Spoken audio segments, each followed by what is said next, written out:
கொங்கு பகுதிக்கு வரணும். சாட்டையால் அடித்துக் கொள்கின்ற வழக்கத்தை நீங்க பார்க்கணும். இன்னைக்கு தமிழகத்தில் இப்ப இருக்கக்கூடிய அமைச்சர்கள் பாரு பேர் அவங்க செருப்பை தூக்குறதுக்கு அசிஸ்டன்ட் வச்சிருக்காங்க. ஆத்த தாண்டமா அசிஸ்டன்ட் செருப்பை தூக்கணும். ஆனா நான் செருப்பு போடாம ரோட்ல நடந்து வர்ற காரணம் ஒரு வேள்வி.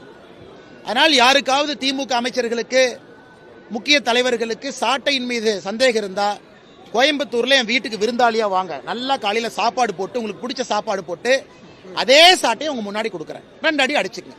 நீங்க 6 அடி அடிக்க வேண்டாம், 2 அடி அடிச்சுக்கங்க.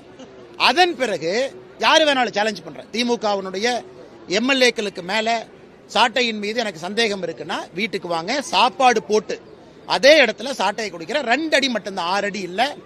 அதன் பிறகு உண்மையா பொய்யான்னு நீங்க திமுக யார் அடிச்சுக்கிட்டீங்களோ அந்த தலைவர் ஒரு லேபுக்கு கொடுத்து டெஸ்ட் பண்ணுங்க. அது மஞ்சியா, அது பஞ்சா, அது பிளாஸ்டிக்கா, அது இதுவா, அது அதுவான்னு எல்லாம் செக் பண்ணிடலாம்.